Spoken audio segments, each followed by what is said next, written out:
Welcome to Clean Typists. Today we have the incredible Danny Kennedy, a true pioneer in the clean energy revolution. Danny, welcome to the show. Good morning, Ali. Thank you for having me. Let's start at the beginning. What sparked your interest in renewable energy? Was there a particular moment, a specific experience? Look, I think I've been long-term activist in environmental causes, and climate change was on my radar in the late 80s, early 1990s. But with everything in it, you need a solution. We were pointing out there was a problem with fossil fuels back then. And I had a moment when I was in a village in Papua New Guinea, strangely, campaigning around the fossil fuel interests there and the entry of the oil industry to that country. And I saw a solar project at an aid post that was charging a fridge really for vaccines. Very simple system, pretty old school, but it just in the middle of nowhere to have something that at the time looked pretty high tech and out of this world was kind of a great symbol of something better, free from the sun, fuel, bringing this community vaccines without all the paraphernalia of a diesel genset or the cost and the burden of having to bring in barrels of oil or whatever to run it. And it was just a simple, elegant, sweet solution that captured my imagination then as a young 20-something and been pretty obsessed ever since. We're honored to have you. With over 30 years of experience, you have been a driving force in this space. Could you give us a little overview of your current work with the Sunrise Project, Woolemi Capital, and NEX Catalyst? Sure. So I've had the privilege of a pretty long career, I guess, and lots of great exposure to people and projects around the world. And now I'm trying to offer my services to a portfolio of high-impact organizations. First amongst them is probably the Sunrise Project, which is going back to my roots a little bit. This is a campaigning organization that uses a range of strategies to support the energy transition and social movements and markets that are forging new energy economies around the world. My role there is to advise the Asia program around clean energy finance needs, looking particularly at places like Bangladesh and Pakistan and Indonesia, some of these large South and Southeast Asian economies that have huge energy demand and is growing. How do we bring customer-owned renewable electrification to those markets and accelerate it and scale it? And a lot of that is about policy and market settings, but a lot of it is also about finance and the depth of the talent able to help make that happen in those countries. And so working with them, coaching, mentoring, and helping set up some things, some pilot projects and facilities. And then that relates to my role with the other two organizations you mentioned, which are investment organizations. Next Catalyst in Singapore is a venture fund that we set up when I was the CEO of New Energy Nexus. I'm still a venture partner with the fund, which basically means I help them with diligence and pipeline and making their business work as an investor. That's focused very much on Vietnam, Indonesia, and the Philippines. So big, strong focus in Asia, as I mentioned, because Asia is really where the world is. If you think about population and energy demand growth and the economic activity and pollution, but also solutions, particularly from China. So Next Catalyst and Woolemi Capital is an investment firm here in Sydney, Australia, where I'm speaking to you from, which has a great thesis around climate, very pure play climate firm that is working sort of in the later stage growth capital and infra debt, if you like, the sort of money that is needed to take projects from one to many, which is something I'm really interested in because deployment, Ali, is sort of my current obsession this half of the decade. The 2020s, we need to be in the business of putting stuff in the world, not talking about what might be, not just commercializing tech, but rather developing bundles of the technologies we've got and getting them out there at a speed and scale we've never really achieved till now. You've trained 10,000 entrepreneurs and invested in over 1,000 companies. What are the key lessons you've learned from this extensive experience? And we should be clear, when those highlights of a career are written up, I have to acknowledge the teams of people that were involved in that. But that's a sort of very shorthand summary of the work I did for over a decade with New Energy Nexus and Powerhouse and incubators and accelerators, whose purpose is to train and support startups and entrepreneurs to succeed. I did that as a craft, if you will, with wonderful people who are still doing that work as their day job. And that included managing the California Clean Energy Fund, which put tens of millions of dollars into hundreds of companies, and other funds that we have had management of at New Energy Nexus or CalCEF and other things I've managed. But what are the lessons I took from it, all that work and all these years I've been sort of as a practice helping start up and try to speed them to market and scale them in market. One lesson is just how hard the road is. This is cliched, but it's true of entrepreneurs in any segment. It's a big thing to do, to take a gulp and go back yourself and build a business rather than take a job. It's easier to work for someone bluntly than to work for yourself, despite all the glamour of that. And that journey, that difficulty is probably compounded in the climate tech space because of the uncertainty around the market, the strength of the incumbency that you're trying to overcome, the fossil fuel interests that control so much of our policy and mind share, honestly, when we try to bring disruptive technologies like this to bear. And then now the politics, having turned very adverse, certainly in the United States, where I've done a lot of work, and other places also because of the United States. It's very hard to build a business in this space. The fickleness of capital, the flightiness of venture capitalists, things are just, in the difficulty of the work. But the flip side of that is the tenacity and the amazing persistence of the entrepreneurs. And, they're the real heroes in this piece. Titans are often the smallest companies that you've never heard of, but their bravery and ambition just to forge a new path in a place like Indonesia, which has had this monopoly mindset around energy services, but someone just trying to bring something better, faster, cheaper, like solar power to businesses or electric mobility to scooter drivers. Tell you about companies doing that, Zaria or Swap in Jakarta.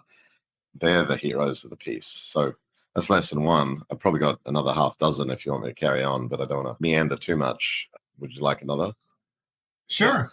Yeah. It's about being an entrepreneur, not just for a general audience that entrepreneurs are heroes, but that if you are going to do that, you have to do three things. One is really stay focused and work out what your piece of this puzzle is. Problem, the energy transformation we're about.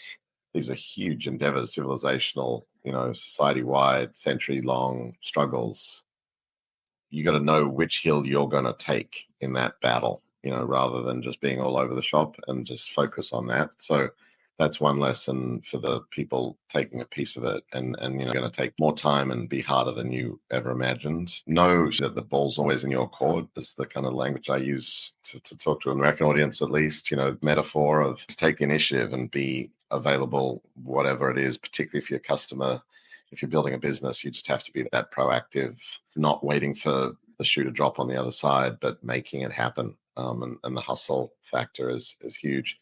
And then the third lesson for anyone thinking about doing it themselves is to be ready for that law, that struggle, and the emotional content of it. I think we prepare the young men and women who are throwing themselves at this problem well enough for the trials and tribulations of it. Tough, and taking care of them, encouraging them to have self-care and do all the smart things like exercise and stuff, but mentors and people to talk to and partners and open about emotional needs. The startup that I've been, for a number of years, more, the usual in a mentoring role, and the founders are having a classic kind of challenge, which happens with founders right now. And, and the emotional intelligence to survive that and build a team and go from zero to hero is actually huge. And so getting help, doing what you need to be emotionally stable through the solar coaster is what I call it, when related to most of the companies I've been involved in. But the roller coaster of emotions is really a lesson I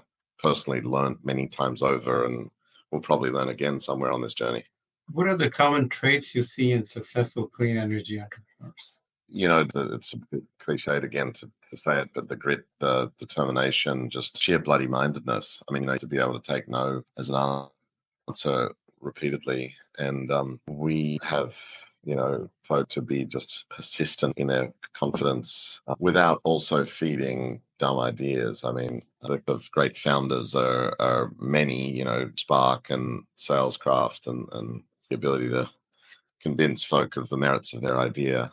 Otherwise, in this work where, you're contributing to a cause greater than your company or, of your business. Those are important milestones to achieve, but it's a mission for most entrepreneurs in the space. I think those founders have a passion that, if they're in it because they see an opportunity and fly by night, they're probably not going to get there.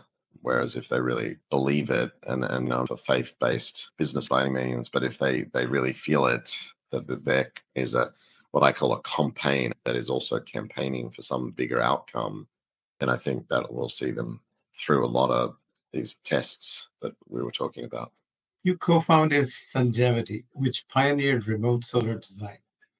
How did this innovation change the solar industry? So when we say remote solar design, what we're talking about is that capacity that you now take for granted if you're at all familiar with the solar industry to use satellite and aerial images. I'm doing this to emulate the satellites that take photographs of the world from space. And back in 2006, when my co-founder and I first sort of had the idea, Google had just unveiled Google Earth, which you might remember. And, it's amazing kind of software on your computer that everyone was like playing to look at the world from a new perspective. And I'd had a little bit of work done with satellite imagery in the 1990s, and the capabilities were just so incredible with Google Earth. We were musing about whether or not it could be deployed to get the specs that you need to design and engineer a rooftop solar system, measurements, really, the sort of breadth and depth of a roof and the angles of it. And lo and behold, a software engineer that we teamed up with here in Sydney, a math to reverse engineer those things from those images. And we patented that and turned it into a software product that we then rolled out as the first sort of online sunshine vendor, commercial internet commerce opportunity to sell solar. As I say, it's ubiquitous now. Everyone does it. We never sought to enforce that patent per se because we wanted the world to have it, because the benefits of it are basically, a huge piece of the cost structure at the time in the solar industry. Like, you think back to the turn of the century, it was a cottage industry anyway, but it was built around individual salespeople going out to a roof, putting a ladder against a house, climbing up onto the roof with a tape measure and taking some measurements, and then getting back down off the roof and driving back to the office and drafting up a proposal based on those measurements, and then driving back to the house and sitting at the kitchen table and trying to sell it. And, the structure of those truck rolls, some contractors still have, is just, it's dollars per time kind of thing. And we were to cut the CAC, the customer acquisition cost, by introducing this digital version of that process, which we did very successfully and grew Sungevity on the back of it. And other companies have come to do that, differently and in other ways in other markets. But, the legacy of RSD, as we called it, remote solar design, is that, solar was made easy by that invention and the software layer that we got. I think it's also important for awareness raising and the way it sort of help people imagine their roofs with solar on it. The sort of mapping that gets done, cities. And I recently saw a study of the island of Java in Sumatra, with aerial imagery and AI, combining RSD tools and projecting 200 plus gigawatts of rooftop solar in those Indonesian islands. That's really important for the people of Indonesia to know, wow, we could put a couple of hundred gigawatts of PV on our roofs. Like, that's available to us as a resource. Incredible. It's kind of an eye-opening opportunity. So I think it's bigger than the simple business tool. It's an eye-opening, literally perspective-changing thing that help bring the solar market to maturity. It's just so widely used now, and it really decreases that upfront cost. And you can see now look at shading, and you can model how much solar you can produce on a roof. It's done wonders 100%. in the solar industry. Yeah, my co-founder of Sungevity, Andrew Birch, and Adam Pryor, the technologists who built the software, really have gone on to start a new company called Open Solar, which is, like the name suggests, fully open and does all those things plus, incredible tool set now for contractors 20 years later that, if your viewers are interested, they should just jump on and see how it's come along. It's sort of like, when we first got email back in the 90s compared to what you can do with, Spike or something today. Yeah, I was talking to somebody from Africa, Nigeria, and they're using it in remote places in Africa to Yeah, to figure that's out great. how it would work in really remote places all over the Oh, that world.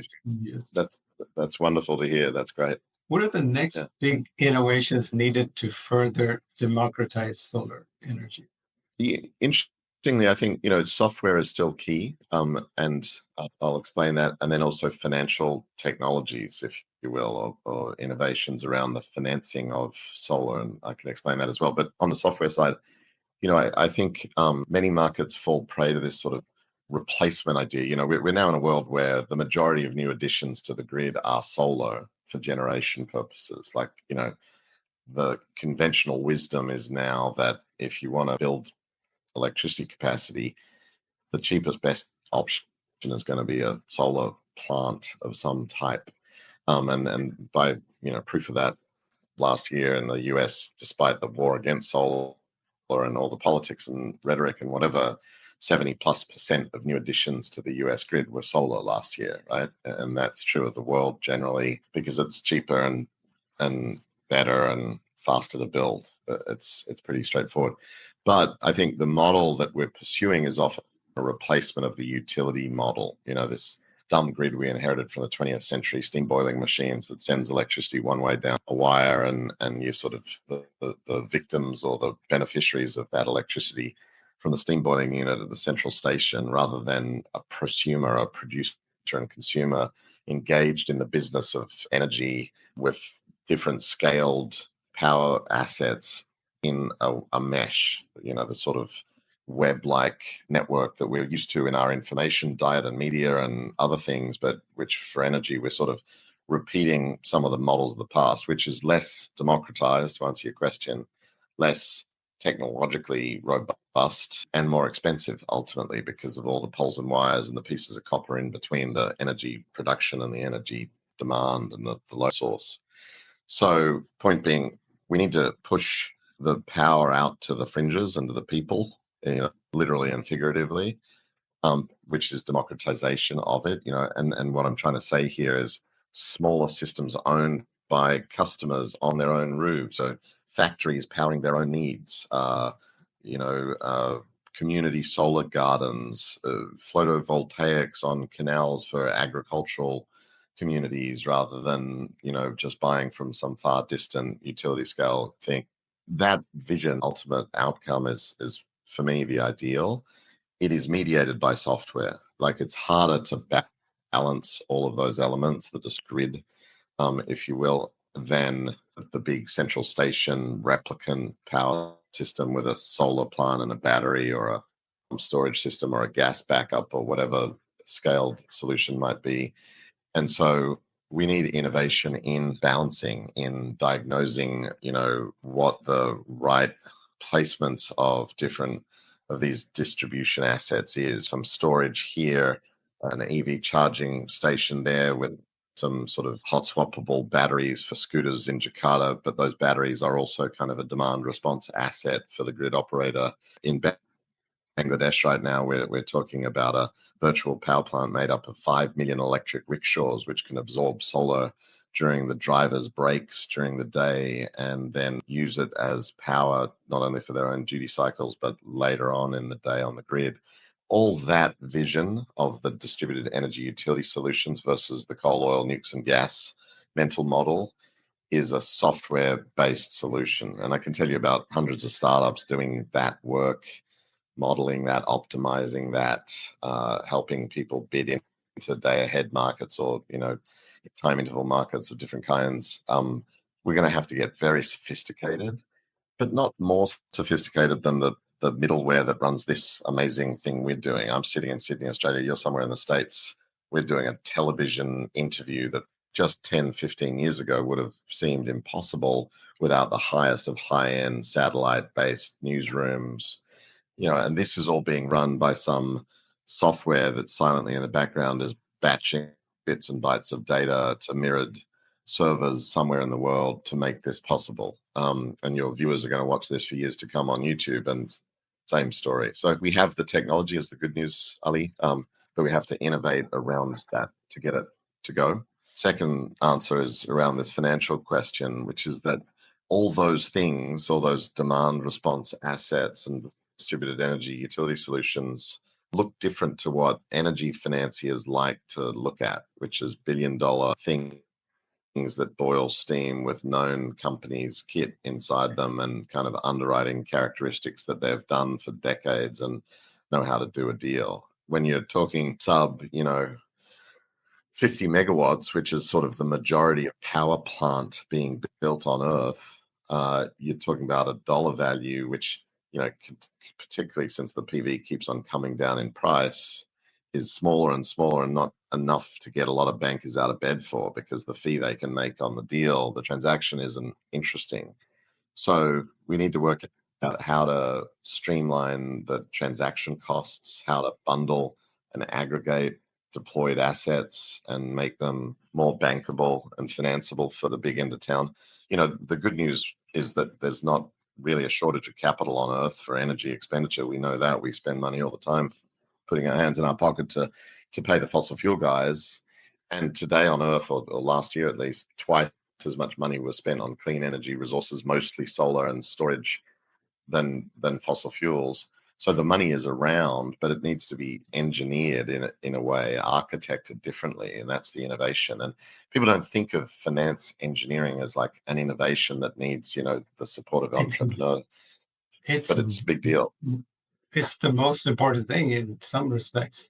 If you can pool this, a lot of people I think out there want to invest in clean energy, but they don't know how to do it. There's no easily democratized, responsible tools for them to do it, where they can put part of their 401k into these projects, but they need more certainty to do that. As you said, future is microgrids and micro production, but that has to be funded somehow. And there are people willing to do it, but they just need the right tools to do that. That's right. And it can be achieved, the certainty that a safe investment requires for a pension to get behind it or whatever, through, portfolio construction and various things that financiers know how to do. But we just need them to do that for this space, faster than they have. They're kind of not getting as ambitious about it as maybe the technologists and the entrepreneurs and the customers want them to be. I mean, the truth is this stuff's in demand. It's sexy and hot, always has been, and if the choices were available, more people would do it, but they need that tool in their tool set. Small communities all over the South, Africa, for a neighborhood or for their small community, they want to put solar and a microgrid and a big battery and not even connect to the grid. And some more good news on that front is that, last year, 2024, 87% of clean energy demand, of energy demand in the global south was being met by clean energy. So, the global south is sort of buying this now, but is it trickling down to those 5, 6, 700 million people, however many it is, that have never really had electricity services? Not well enough, not fast enough, nor the billions who have unreliable electricity and depend on diesel backup generators and the like. So the sooner we get this financing stuff right, the sooner we can deploy this stuff, the technology, because the kit is in abundance. I mean, the truth is Chinese factories can make more PV than the world can consume right now. Batteries, we're in 3x production versus the demand projected by most analysts. I was stunned to see this guy in a remote place in Pakistan selling 50 kilowatt inverters and solar panels and batteries for small communities to completely go solar. And I'm sure a lot will want to do that. Yeah, I went to Pakistan in January just to sort of see it for myself, because I couldn't believe all the media coverage of this solar rush that has happened there in the last couple of years. And it's wonderful. But it's exactly as you say. I mean, farmers in, Baluchistan, where this tragedy just occurred last week, to timestamp this interview. But, the farmers have historically run agricultural irrigation systems with diesel pumps mostly.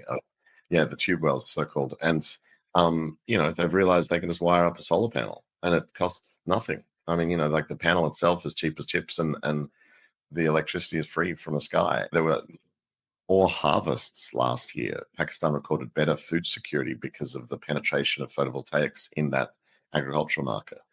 incredible thing I saw is there's a guy on a donkey cart with 6 solar panels, and he takes them from one of those water pumps to another to power them and get a pool of water, and then he moves to the next one. Mobile power in the 21st century. That's great. You were an early backer of Mosaic and remain on the board of Powerhive. How do these companies contribute to the expanding access to clean energy? Well, so Mosaic was quite a journey where a couple of founders, Billy Parrish and Dan Rosen, came to me with the plan to build this business. I was in the midst of my journey as an entrepreneur and got behind them, was sort of their first backer and joined their board. And it was called Solar Mosaic in the first instance. And the name was sort of out of a vision of crowdfunding solar projects, exactly like we were just talking about in America for communities, community solar. And I think the first 4 or 5 projects we did were on roofs like the Asian Resource Center in Oakland and a youth center on International Boulevard, and some really great projects that we were able to get many contributors to capitalize and build. And then they've been paid back for those over time. But crowdfunding, this is circa 2012, I think we started.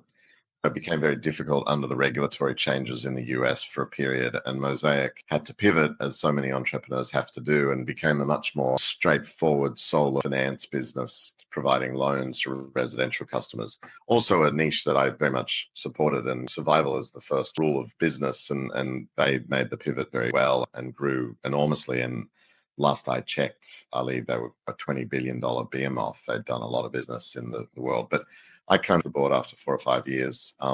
Where they were going was a market I had been in with longevity, but not my current driver. Residential solar market in the States is unto itself, and I'm more interested in the global south that we've been talking about and the opportunity to bring solar to billions of people, not just millions of people, I guess. And so Powerhive is this other company you mentioned that I'm still on the board of, and that is a utility of a kind in Kenya largely.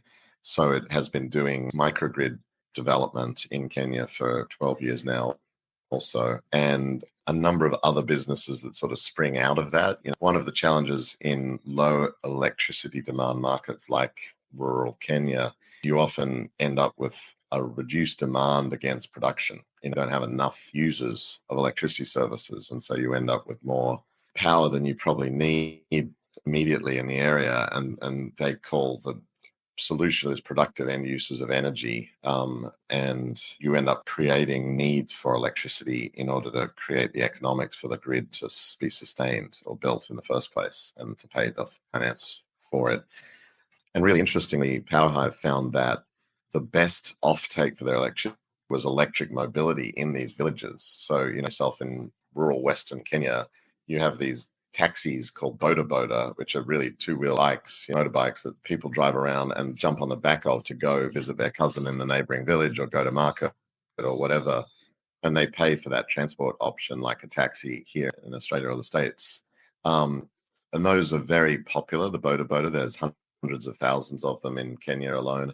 And they can be electrified. Those motorbikes are very adaptable and good for electric application.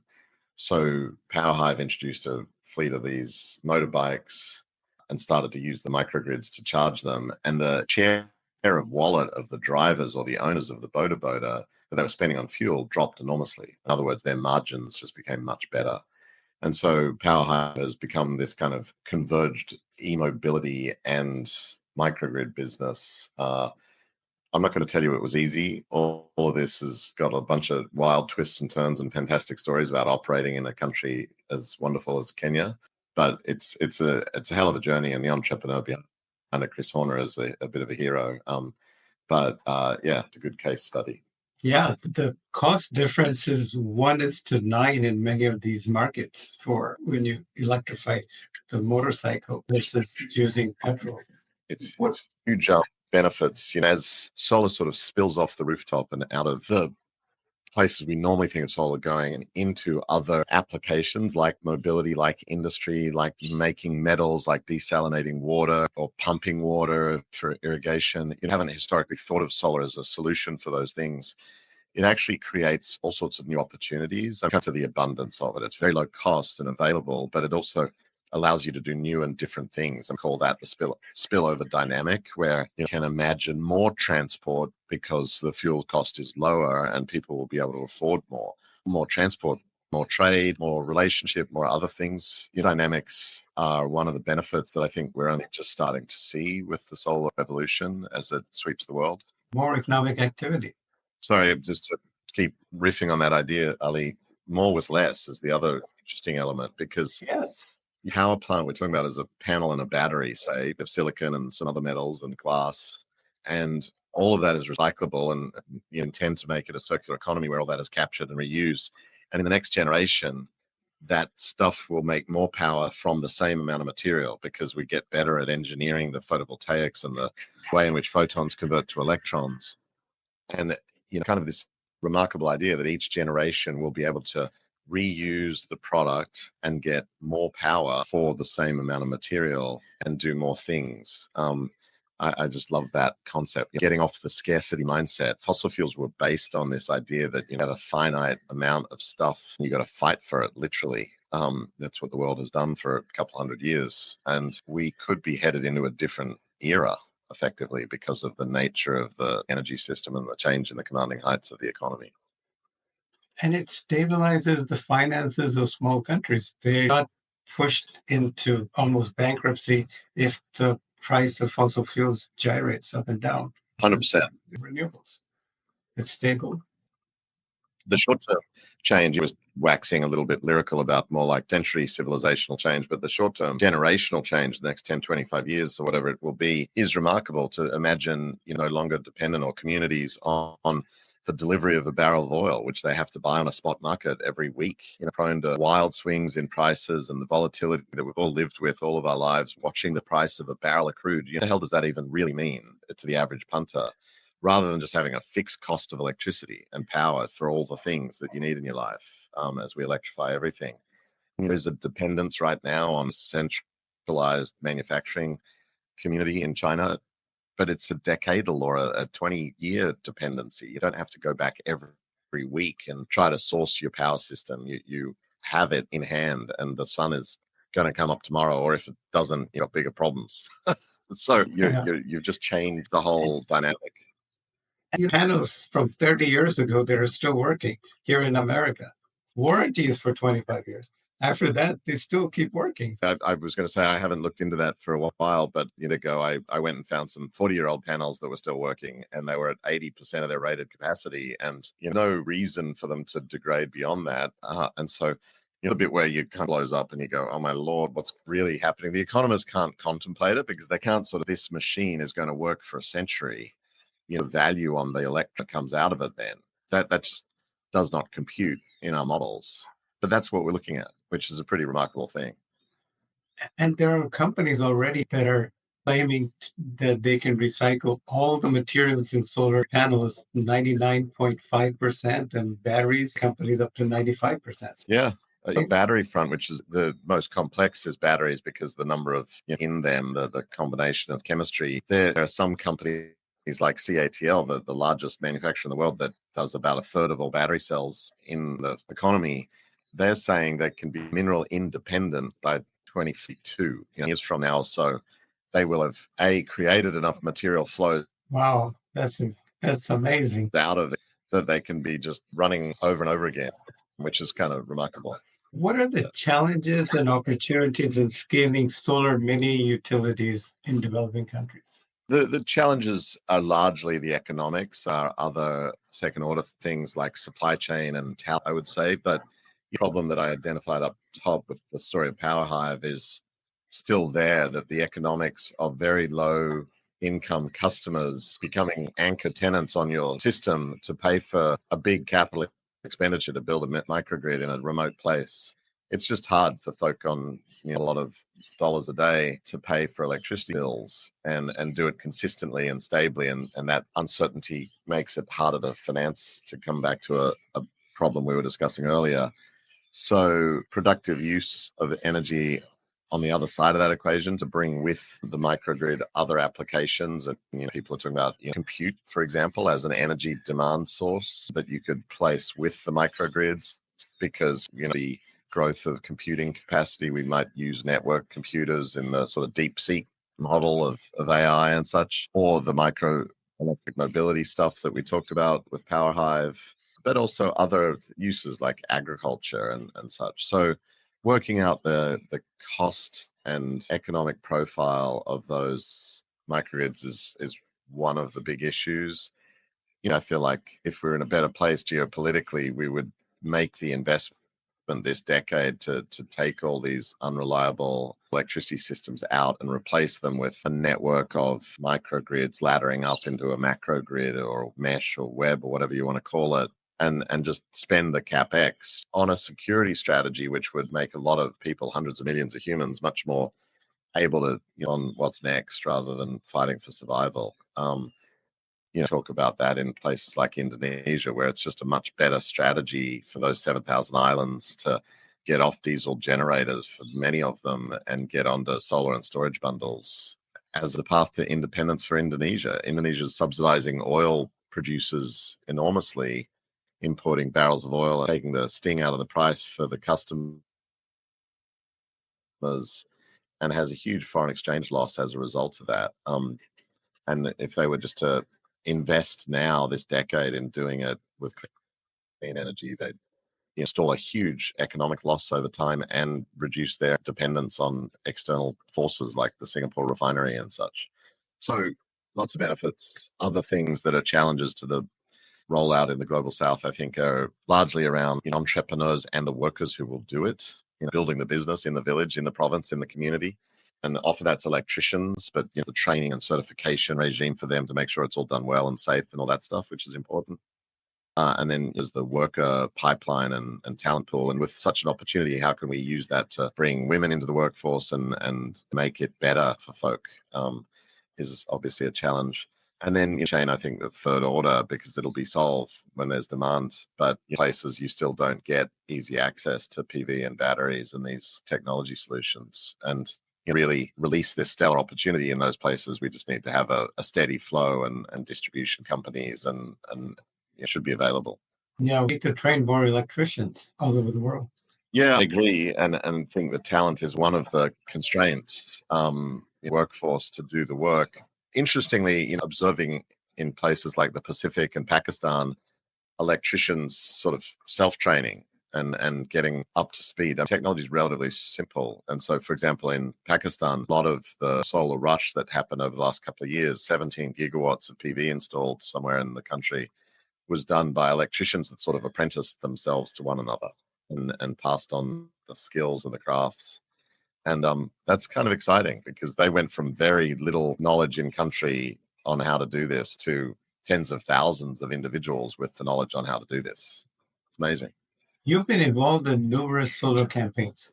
What are the most effective strategies for driving policy change and public awareness in the clean energy sector? Look, it's very much a horses for courses question. The most effective is going to be an answer based on the power analysis of the place and the time and what stage of market evolution you're at. But I would say, generic things about any campaign pushing for policy needs a base, an army for the argument, not just a bunch of facts and an argument. Base a constituency of people, real felt emotional people. And those classically in solar campaigns are either citizens, ones who get to vote in elections, in democracies at least, or march in the streets and demand what they need and want, one way or the other, the ballot box or otherwise. They also have the power of the purchase that they control, the ability to boycott businesses or withhold their funding and money. So campaigns that galvanize a group of people are really key. And I can tell you fun stories about how that's worked out in my experience. And then workers are the other obvious one. Those are felt needs and felt interests deeply because they're putting bread on the table and feeding families. And this is a fantastic story for the solar industry because you employ 3 to 7 times more people per unit of electricity at lower costs, mind you, than other energy sources. It's a labor-dense energy system because of the distributed nature of it. And that work actually lasts for years. It's not just the sales and installation cycle, but it's the service and operations and maintenance cycles over decades. And those jobs, on current growth of the market, to be 100 million humans employed in the industry by this time next decade, just 10 years away, jobs are a force in politics in places all around the world. So we need to organize workers and take collective action on that front. But back to the citizen story that I was going to say, best example I have is what really got me really on the solar track in 2001 was a ballot initiative in California that we helped the city of San Francisco run. It became known as the Vote Solar campaign, but it was basically two propositions in California where you can have these citizen-initiated referenda. And the question that was put to the voters was whether or not the city should issue $100 million worth of bond finance, public bonds, for solar and wind projects on city property. And it was the first and largest public finance offering in these markets in America. You do to get a vote in an election in America, door knocking, phone banking, dropping materials in mailboxes, door hangers, all the things to turn out the vote. And the proposition, the key one, got 73%, which, in elections since 1980s, I'd never seen anything get 3/4 of a population, let alone in America, Wow. get yes, like catnip. They just loved the idea that they were going to pioneer these products and benefit at the public utility from clean energy. And they voted for it in droves. And it's a magic in that, and recognizing that, the sort of, I want to say sex appeal, but the sort of the stickiness, the enthusiasm voters have. I mean, consistently around the world, when people are asked, what do they want dirty old energy, or do they want clean energy, sunshine fuel, which way they go. And we have to capture that magic and use that more in our organizing. Interestingly, in Texas, I read recently that there are more people working in renewable energy than fossil fuels, which is remarkable, right? Another fact about Texas, which they're sort of hiding public, is they're building more renewables than gas. There's the Permian Basin fracking phenomenon, but all for export to other states and suckers that are buying their poison. And they're putting in wind and solar and batteries like nobody, like more than California. And, they recent winter storm in 2025 in a way that they didn't in 2021, because they built out this enormous battery bank and, given to clean energy for it. But, dirty. With the current political landscape, what are the most important policy changes to push for? Well, again, Ali, I mean, this is a horses for courses question. Policies are different in different polities and markets and countries and states and cities. I think, the things generically to push for are one, to sort of gross ways in which governments around the globe in many countries have become beholden to fossil fuels. Like commenting on Texas, hypocrisy and we have a lot of pledges and commitments to clean energy transition, and yet the world still subsidizes, meaning puts your money, my money, into fossil fuels to the tune of trillions of dollars annually. Dollars times 7 or something in that order of public funds goes to supporting fossil fuel interests, sales, subsidizing their production, subsidizing their transport, etc. So that's just got to stop. Got to reverse that. I think that's one of the big things that we don't have the political clout right now to tackle, but that should be first and foremost amongst our asks. And then, the general one that I think is true, as we try to electrify everything, because that's the end state by which we can run our society and provide all the services we need with energy that we're accustomed to, it will be through electricity rather than thermal systems. But in that world, you need an electricity grid that's rational and makes sense, which the current system isn't. It was built in defense of the fossil fuel incumbency. This base load is really a nonsense around steam boiling and staying ahead of pressure in certain places. And rather than the way we would design and build markets in other spaces where you encourage efficiency and demand to be met just in time by supply, our electricity markets are not built like that. We have in America public utility commissions that oversee monopolies rather than competitive markets, which, is antithetical to the American way, but is what it is. That the double standards are rife. So we need to shift all that. And the idea, I guess, as a policy ask, is to treat generators and assets equally, to open competitive construct. And in that world, low cost electricity will win. That's You look at places like Australia where there is competitive markets, and you see the adoption here just taking off because of that, the rooftop and so It's on. amazing. Truly, it is. But, just a thought on the policy and politics. The economic can stack up, but if the politics don't stack up, we're not going to win that case. The guy's going to continue to obfuscate and deny that. So we really need to win on both fronts. But yes, Australia is amazing for its adoption of renewables. I'm glad to say that sitting here in Sydney too. Yeah, you're getting V2G already, and people switching out old trucks and electrifying them with battery swaps, and amazing things are happening in Australia. It's remarkable. Yeah, the VEDA will be interesting to watch whether that really comes to pass. I'm hopeful. You aim to facilitate a 700-fold increase in solar PV installation by 2054.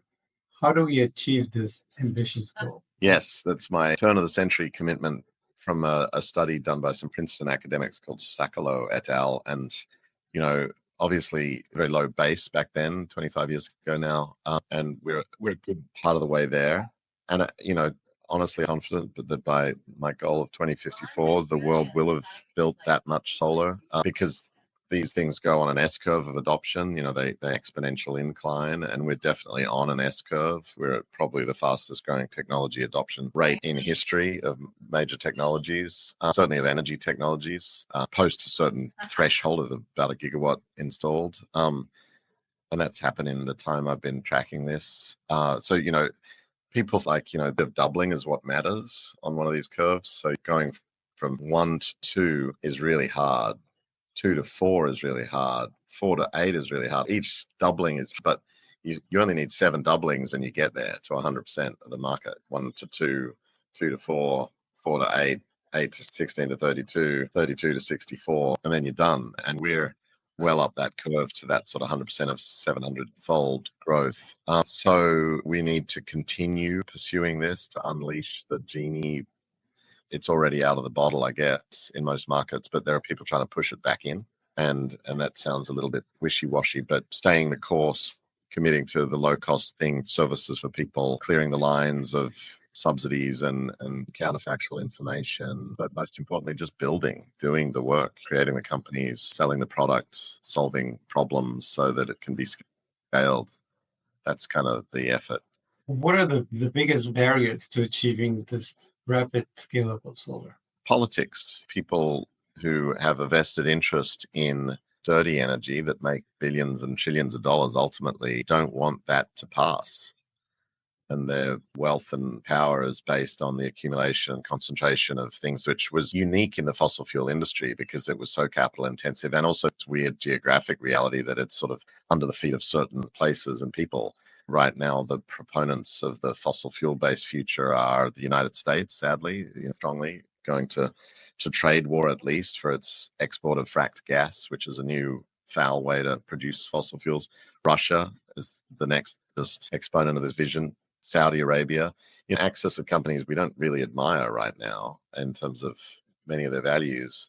They will go to many ends to ensure the success of fossil fuels for longer than the world should have fossil fuels.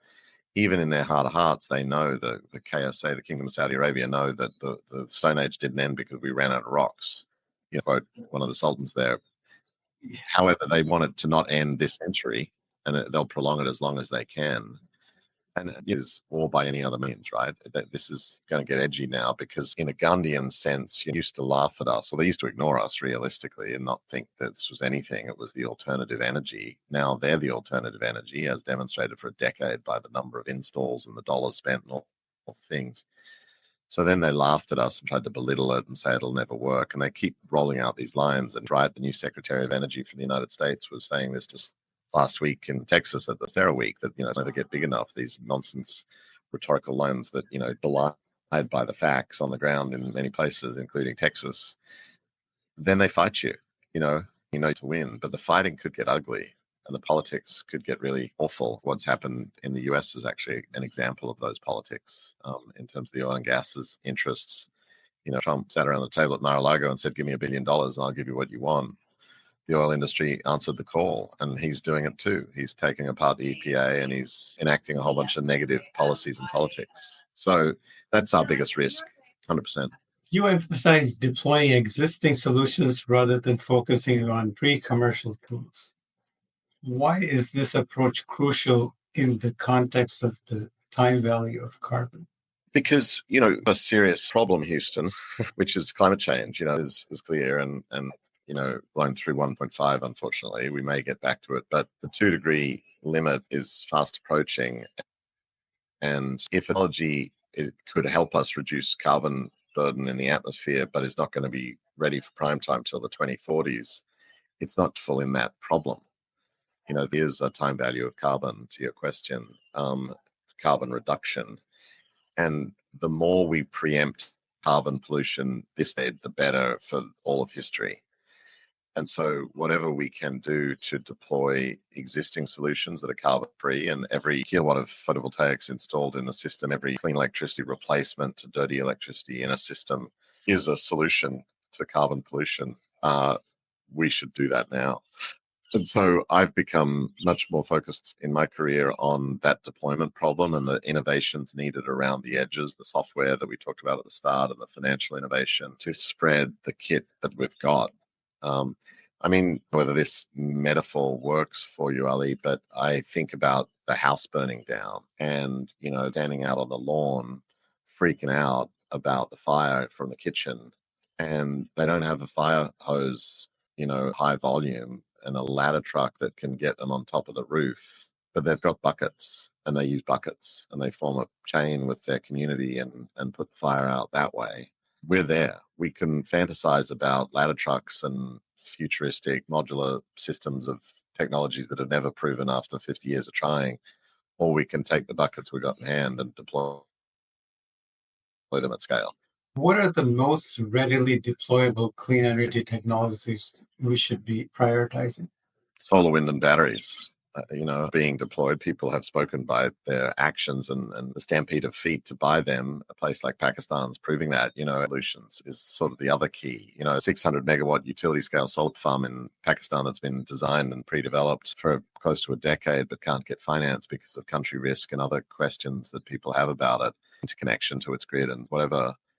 And, while, or not even all the while, but in the last couple of years, people have built, as much PV on their rooftops, just in their own hands with their own cash to purchase the systems. So we have the mousetrap we need to get rid of the pests. We just need to put the mousetrap out. And it is the current technology crop. News for your listeners is at the end of 2024, the capacity of Chinese factories of solar was more than 2 times what the demand was. We installed about 600 gigawatts of solar. There's over 1.2 terawatts of solar manufacturing capacity in existing factories if they were to run 3 shifts 24/7 and produce all the PV they can. Do that because that led to massive oversupply, I guess. I don't like to call it oversupply or a glut or anything because it's under deployment is the true story, putting enough of it into the field yet. Same is true of batteries. It makes lithium-ion batteries now 3 times faster than we are creating demand sources for those batteries in electric mobility or batteries on the grid. All the applications we have for energy storage, we could do 3 times as much with the existing factory production capacity, which is good news. This is wonderful. We should celebrate this fact and thank the Chinese industry for making that true and get going out there. Yeah, it's a no-brainer for small island nations to just completely deploy solar, wind, and batteries and electric cars and be 100% off of fossil fuels, right? It certainly should be, and it's a project and passion of mine to support that. We have economies where they're spending a fortune on importing fossil fuels at great expense, to remote run diesel generators and petrol-based motors, and all those things could be electrified and save those folk enormously. And many of those islands are sitting in windy places under the sun and could benefit from the free fuel that comes from the sky every day. So we need to do that. Yeah. For some of these islands, there are 6 years of fossil fuel imports can get them off of fossil fuel forever if they switch to solar and batteries. Yeah, depending on community we're talking about, I think the payback could be even faster than that. They're island communities in the Pacific or the Caribbean, places like that, are spending 40% of their income on transport fuels. So imagine what in life it would be to not do that anymore. And as you say, 5 years you've paid off the asset. The solar system with the battery is doing the thing you used to spend 40% of your wallet on. You got 40% more income to work with. What can you do productively with that as a society? And you don't need loans or from international agencies to keep running your economy. You can just stabilize your finances forever going forward.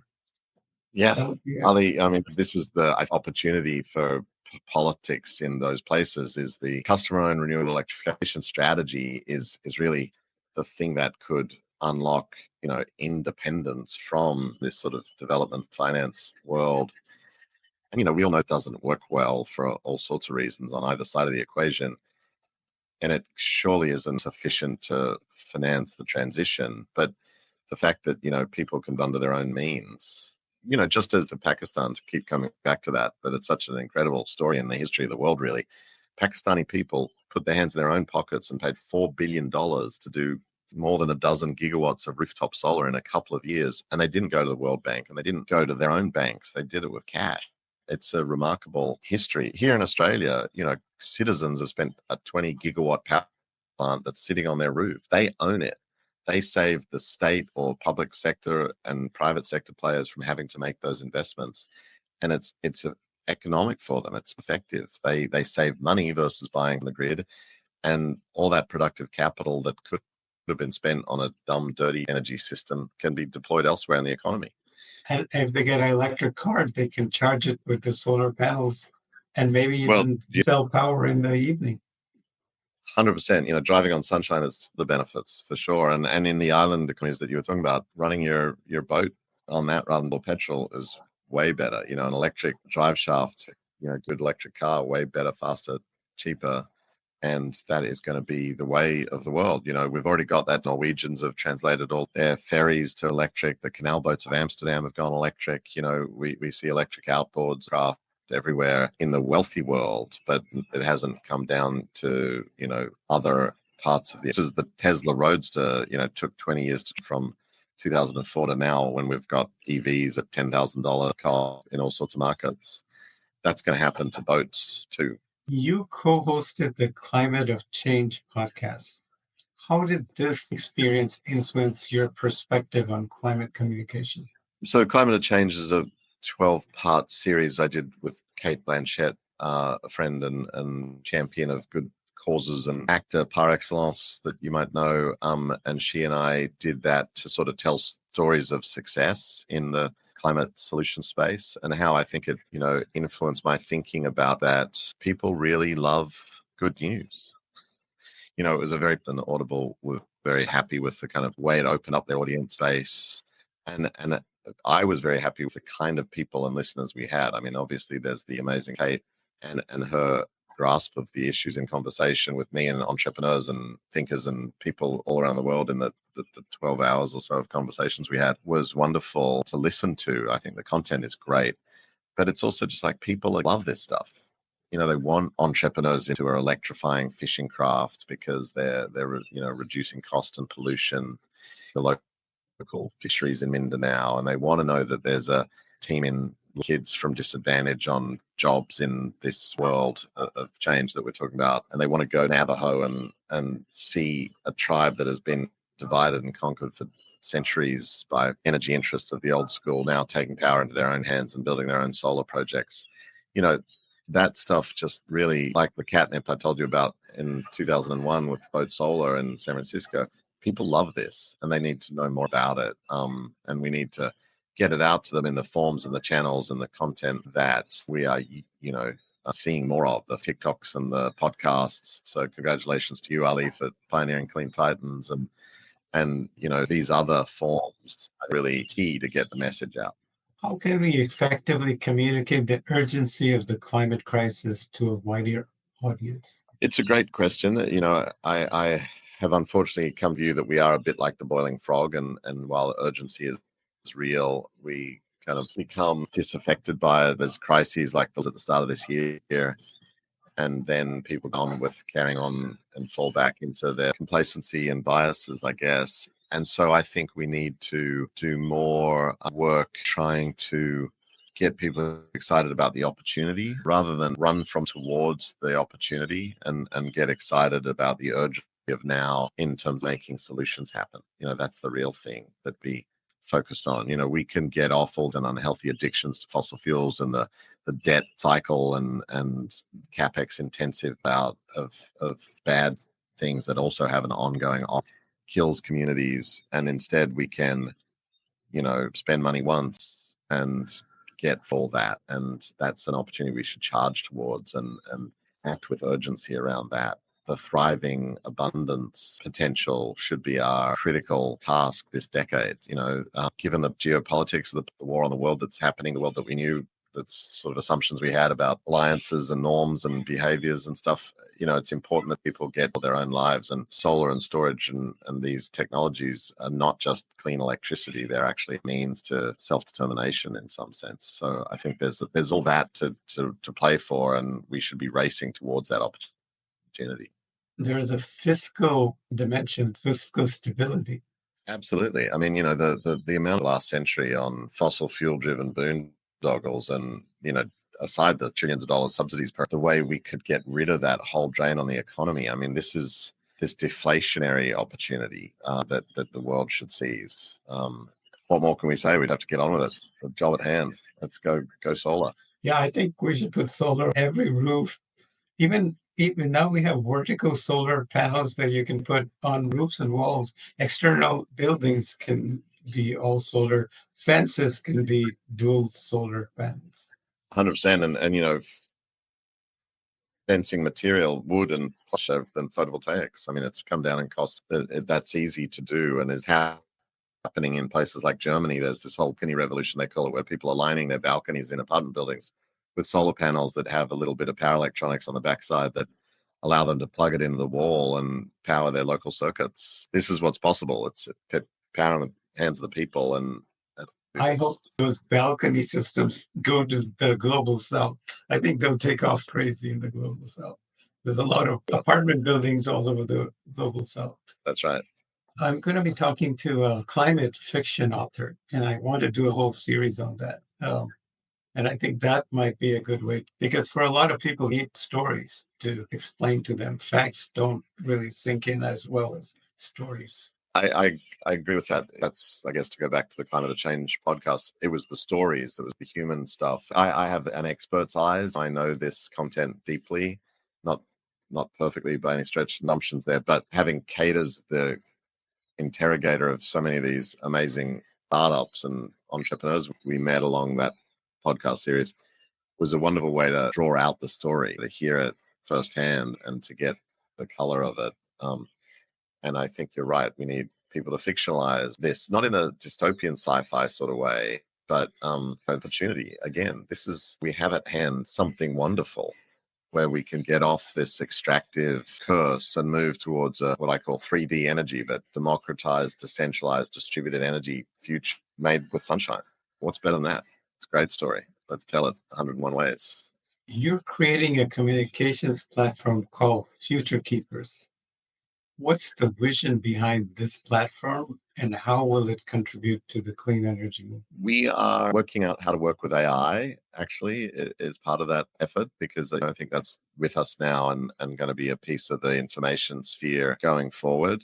And there are so many good stories and such good news to tell that we're trying to work out how to leave the best parts of AI to humanize some of those stories and tell them in multiple languages and in different ways and inspire and inform people, which is really what Futurekeep all about. So we have YouTube channels in languages, English, Mandarin, Hindi, Urdu, Tagalog, Bahasa Indonesian. We're trying to get to broad audiences with big populations, Blue Sky and LinkedIn and social media channels like that. We want to really just start being the bringer of good news and share that with folk, and then get into interactions and meet the audience where it's at and find out what they want as content and try to generate some of that too, and also publish their positive stories about this opportunity. This stellar world that we're ushering in can really be better for people in place, obviously, from an environmental point of view, but as you've been stressing from an economic and political point of view, the self-determination and interdependence of it is really the opportunity at hand, and getting that out there and understood by different audiences than the usual echo chamber, I think, is really important. So that's what Future Keepers is for. And if people want to check out the website, it's Futurekeepers.world. We'll include a link in the description. I just love their videos. Thank you. I watch them every time they come out. They're wonderful. The good news is that's pretty easy to produce and do it. We can do that in all languages very easily. And I think that's one of the real powers of AI that is being underplayed in all the other obsession about what it does. But the fact that folk can get it in their local language is really important to understanding. Do it in island languages. How will this platform differ from other clean energy information sources? Look, it's a bit of a plane we're building while flying, I'll be honest. But I think it's already different in that it's synthetic media. We're generating reportage with avatars and telling stories in different ways and using the translation tools that I haven't really seen in other platforms. I don't even think in the mainstream outside of the energy conversation, there are people articulating these things with AI like news. In some ways, I feel like with a 21st century CNN or Fox or something or other, we're using the platforms that exist to get the news out. And I think that's different to most of the offerings out there. I hope everyone taps the best of AI tools and generative AI for telling stories, but we want to be a pioneer of that. What are the most promising areas for investment in the clean energy sector today? There are a lot of questions behind that question. Promising areas for investment depends on your risk and reward requirements and your appetites. But I think that there's a lot of good opportunity in emerging markets. I think that we overplay the risks of that. People talk to me about political uncertainty and corruption when I talk to them about various Asian nations to invest in, and they say they're investing in America. And I point out that political corruption and uncertainty is pretty extremist in the United States right now. So if you're willing to go there, I think there's great opportunities to be had in the global south, where people are coming up in the energy access ladder and in terms of economic development. These middle income countries like Indonesia that are rising fast are going to 4 or 5x their energy demands. They will either do that with dirty or do that with clean. If you can get behind well-made companies deploying these solutions we've been talking about for over an hour, then you'll probably do well if you make the right investments. Structuring those and doing the diligence on the local actors that you will depend on is the business of investment. I'm not going to provide advice on a podcast, but there's a lot of opportunities to be had there. How can we attract more private capital to support the clean energy transition? We can attract it by making it easy. I think that, the challenges is that the whole asset class of clean energy is still largely unknown to a lot of banks and investment houses, spending trillions of dollars on assets that they've become very comfortable with in the past decades. And in many countries, this is all new. In Bangladesh, working with the Green Bank there and trying to get their heads around dispatchable demand sources like electric rickshaws as an asset to finance is really new thinking. And the underwriting criteria and the ways in which bankers have to assess things to make a risk-adjusted investment is difficult. We can use technology to do that. There's a lot of tools now that we could leverage, including AI, to do the analytics that, make more streamlined the investment process. And we can use fintechs to run through the scenarios and the modeling and the analysis post facto of the performance of assets to optimize them to improve their investability and return profile. So those tools are coming in mature markets, but maybe making them more widely available and taking them into other markets. There's also different capital constraints. For example, we've been talking about Indonesia, Philippines, Bangladesh. These are largely Muslim countries where debt is not always acceptable and Sharia compliant finance is necessary. So, you structure paper and write instruments that are relevant to those capital markets is a question we have to confront to spread clean energy faster. So all that is some of the work I'm involved with, actually. How do you see the role of innovation evolving in the clean energy space?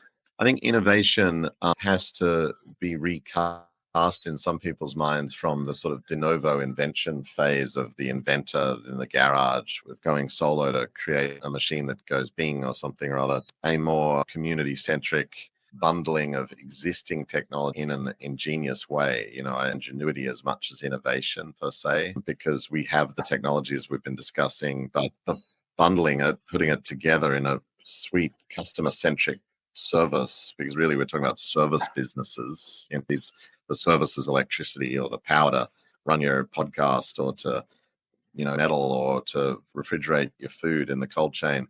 All those electricity services are the result of a bundle of hardware, software, finance, bringing that together in a package that makes sense to the end user and is accessible to that end user. That's the ingenious combination of things we need now in 101 different ways all around the world at different scales. And that's where the innovation needs to be. What are the key areas where innovation is still needed? Again, just needed in that bringing it all together. Business model innovation is the answer, I guess, in shorthand, and also in these niches or geographic segments and new markets, particularly the unelectrified or the unreliably electrified billions of people whose energy demand growth this century will grow enormously. And if it's provided or sourced with fossil fuels, it's a real threat to the atmosphere. Whereas if it's sourced with clean energy, which is cost effective and better for them and their community, then, great result. That's where we need to be applying innovation. Asia, broadly speaking, the continent of Africa, those 54 countries, they deserve a lot more attention than I think they get from the clean energy industry.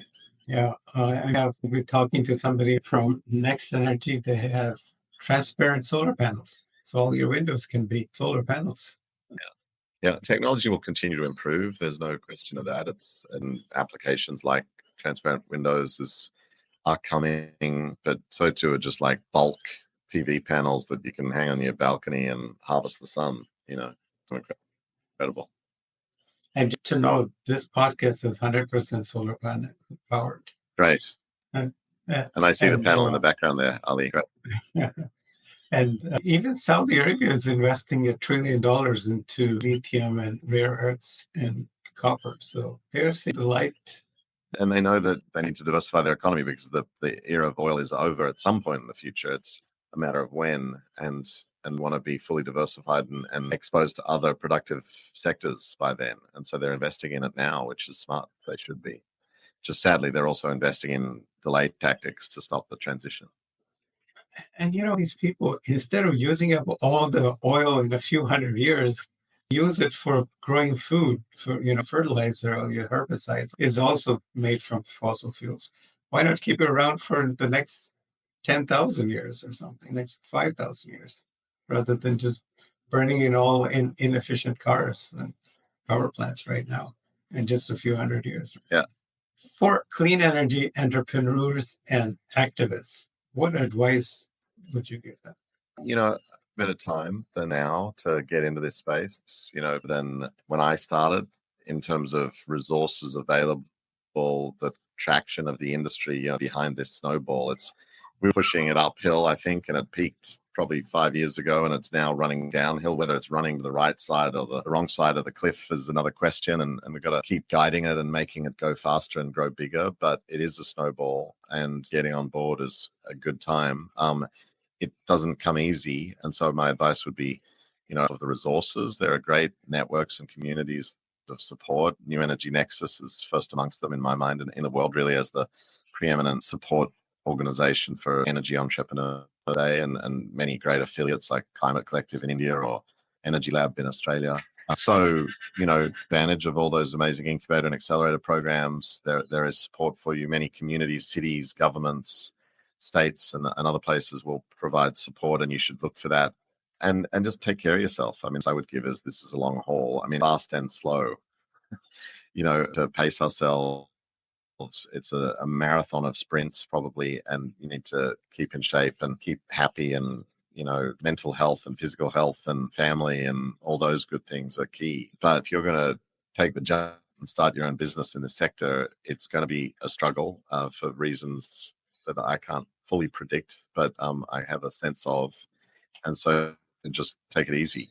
enjoy it, enjoy the ride, enjoy contributing to history. A civilizational shift that is probably as profound as, coming out of nomadic hunting and gathering and starting sedentary agriculture, because what we're shifting to from this sort of extractive hunting and gathering fossil fuels from underground into harvesting the sun systematically at a societal scale is going to reap all sorts of rewards. All manner of abundance and surplus comes from that. And with that, we can build culture and community and society and civility in a way that we haven't before. We have to get through the next years and decades and climate crisis. But on the other side of that, you'll have made an incredible change. How can they connect with your work and contribute to them? I'd ask of yours to go to Futurekeepers.world and subscribe to our newsletter, The Signal, it's called, at LinkedIn. You can go to Futurekeepers LinkedIn and get Signal weekly, involved with Future Keepers, give us feedback, all that stuff. If you're an entrepreneur and want to connect, New Energy Nexus is a great resource, as I said, and the newenergynexus.com website has got plenty of programs and offerings that individuals can go after. And if you want to connect with me, probably LinkedIn is the best way to do that. Danny, this has been an incredibly inspiring and insightful conversation.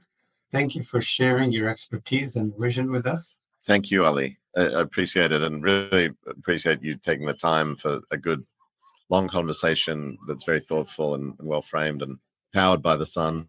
Fantastic. Good on you. And to our viewers, thank you for joining us on Clean Titans. Please subscribe, follow us for more insights into the world of clean energy and climate action. Until next time, stay energized and keep fighting for a sustainable future.